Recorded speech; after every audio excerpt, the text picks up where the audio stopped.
Practice squad week 9. Favre, huh? You know who's a better arm than Brett Favre? Nobody. Jay Cutler. What? Facts are facts. Breaking news. Wide receivers aren't soft. I know this from my experience as a cornerback.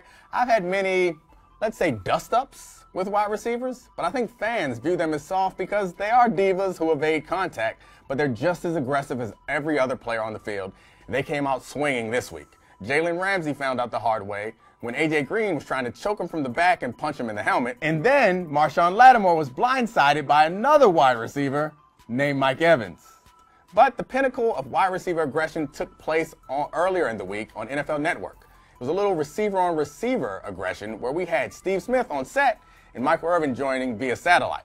Let me paraphrase. Michael Irvin to Steve Smith. Hey, Steve, I don't really like your pants. Steve Smith back to Michael Irvin. When I see you, I'm gonna f you up.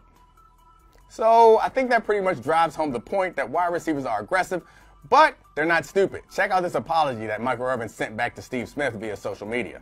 Hey, listen, man, I want you to understand. I was just joking with Steve Smith. I love him. I am wearing the suit, a whole suit. See this? That looks just like his pants look. I was just having fun with him. I don't want him to beat me up. Steve, you know I love you, man. I'm sorry. I really am sorry. While it is a little bit funny to watch Michael Irvin apologize to Steve Smith, Steve and I had a few quarrels on the field, and I'd like to keep him there. So, Steve, if you're watching this, we mean no disrespect. I'm sorry. If you don't like it, just shoot me a text. We'll take it down immediately, I promise. The producers made me do it. Ozzy, Monis, you come to D.C., you find them first. Let's get out of here. Hugh Jackson's got to be feeling some heat underneath his seat, and the question is like, well, is this team going to let him try to win now? And I don't know if this trade answers that because it was failed. That kind of brings up, there's been reports of some friction between Sashi Brown, the GM, and Hugh Jackson, and that leads me to think that Sashi Brown and Hugh Jackson are thinking about their timelines a little bit differently. And I think at some point, like you mentioned, Hugh's seat is hot. You have to. You've won one game in a season and a half. Your cakes are getting warm. Like the seat is warming. You are about to go, or somebody is about to go. And since there seems to be a divide there, like I'd be interested to know what Sashi Brown and his staff versus Hugh and his staff, what they're trying to sell to the media and sell to Jimmy Haslam. While they haven't been good, they haven't been winning, I can look at the Browns roster, and I was one of the people who thought the Browns would do much better this season because I like Hugh Jackson as a coach, and the Browns roster is an NFL roster. It's not a no-win roster with the exception of a quarterback position. Yeah. So I don't know. No, I agree completely about the Browns. I think, it's interesting. It kind of makes me wonder if Hugh Jackson was the right person for the job, being as quarterback focused as he is, because you're right. There are a lot of NFL caliber players on that roster. Like there are some talented guys. They should be better than they are. And when that happens, you have to look at coaching and, because you can keep saying, well, they don't have a quarterback. How can you? Well, teams win all the time in the NFL without quarterbacks. I mean, we've seen it happen a lot. They win more than one game. So right? No, completely. So they, like if you have these pieces, they bolstered the offensive line. They've added a few guys through free agency. They've made some mistakes, to be sure. Kenny Britt, anyone? Yeah. But they shouldn't be this bad. The bigger question out of that, to me, is Sashi Brown and what they were doing there was the NFL's attempt at these super advanced sabermetrics to decision making.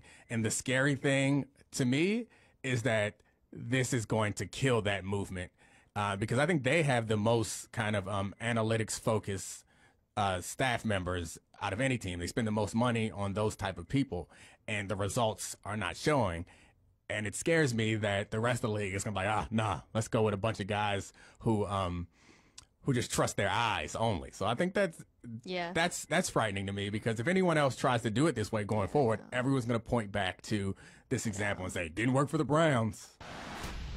So I mentioned earlier that offensive linemen don't take showers. Was it just the teams that I was on that offensive linemen were proudly dirty, or is that a strategic thing? Because Mike, you were saying earlier that it's so stinky, when you get down in the trenches with these offensive linemen. Was it ever strategic? Was it purposefully disgusting? No, my my lower half sweating was strategic, more so because I wanted to mess with quarterbacks. Like, I wanted them to have to, like, go into the swamp when they went under center. And so Incredible. and I would pee my pants a fair amount too. Like, if I was there, like, I'd just let it ride. And that wasn't about discouraging the tackle or the nose tackle. That was about discouraging or just messing with your quarterback. No, because general hygiene, like, I was always, like, I loved the water pressure of a team facility shower. It's incredible, and it really gets in all, like, the crevices. And you got a lot of crevices when you're 300-plus pounds. The thing about offensive line is, like, we were the guys most likely to be, like, sitting around butt naked for way too long after practice. Like, I was naked as the day I was born, just, like, shooting the bleep with it. I almost did it, too. Almost got there. Yeah. Yeah. Shooting it with everyone in the locker room, though, after practice. And, like, 45 minutes later, I realized I didn't have any clothes on still. Yeah, so I always noticed that, too, that the offensive linemen. Very body positive. Yeah, but it was weird. I like that. It was a weird thing because they're always so big, such big human beings that particular portions of the anatomy either were not or did not look all that flattering. So I would, if I was offensive lineman, I would throw a towel on that thing real quick because it's like, I don't need you checking all that out. Whereas DBs, slight guys, everything else looks much more imposing. Interesting. Yeah, no, that's actually a pretty accurate description. At some point, you basically just become comfortable, and you know who to not sit next to. Like, I knew who to stay far away from in the locker room because I didn't want that compare and contrast shining an unfavorable light on me. Oh, man, I love this. Is by far the best few minutes of this show. You got to think people are thinking about this. We talked about Mike peeing on himself, and then we talked about other comparisons. Was there a reason for that, or that was just part of your sheer laziness? And, like, it was one of those things too, like, it was always at the beginning of a game because, like, I'd be coming out and you're super hydrated and you're excited and everything's going, and so I'm all charged up getting ready to, like, ram my head into someone for 3 hours, and then I would just look down and it's like, oh, I peed a little bit, like, all right, we're here. So it was a mistake. I gotta think most of the time it was a mistake. There's pictures of me senior day at Notre Dame because we got those, like, mustard gold colored pants, and there's pictures of me, like, hugging my mom and standing next to her with, like, open pee stains down there. It's bad, man. This is too much for me. So that's bad. I bet the first time you're, like, kind of upset, but the second time must be like, this is the new normal. It's like anything else, man. Like, the first time it happens, especially when you're young and, like, you're a freshman that's peed their pants, it's like, oh, man, everyone's going to make fun of me. But, like, you hit a couple years later and you realize we're all basically the same degree of grimy with, like, little, variations here and there. You just let it fly. Like, be who you are. I was a vomit guy, too. You know, you vomit? You threw up, too? Oh, yeah, I was big time. Because, like, so Mark Schlereth tells this great story about when he was with the Broncos and that offensive line, and they would all sit around before the game with a garbage can in the middle of them, waiting for the first guy to pop. And they would just slide it over, and then, like, guys would just, like, you see one guy puke and everyone starts to puke, but they were all nervous like that. I would always, like, I think there's still vomit from me in the back of the Notre Dame tunnel. Like, there's, like, a little monument to it. I don't know where to start. Like, I have so many follow-ups. So I've been on teams, like, on the sidelines, people sometimes have to pee. And most of the time, they take, like, a water bottle and spray their crotch while they're peeing or after they pee so that no one really notices except for anybody else who knows. $1 trillion industry, and you guys can't have porta potty. Like, this is what we're dealing with here? This is what we're dealing with? Isn't there a sideline porta potty? That's a great idea. Nailed it. Like, I mean, they have that percentage tent, on that injury tent that pops up. Why can't you just put a pot in there? And low key, I think that's what's going on in the injury tent, right? Like, there can't be many things you need to check out in there. Like, it's just got, like, Ben Roethlisberger went in there the other week and, like, faked another toe injury, and I'm pretty sure just had to take a leave. Maybe so. I mean, I've been on sidelines where guys have they would get, like, the trainers to hold up towels as a curtain, and they just pee right on the sideline. But, like, I mean, before the game I would go. At halftime I would go. I had never in all of my life have been on the field and be like, I can't wait.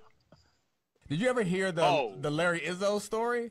Like, I think Larry Izzo, big-time special teams guy for the Patriots, I believe it was confirmed that he got a team ball or a game ball after a game from Bill Belichick because he managed to pull off the inconspicuous sideline poop.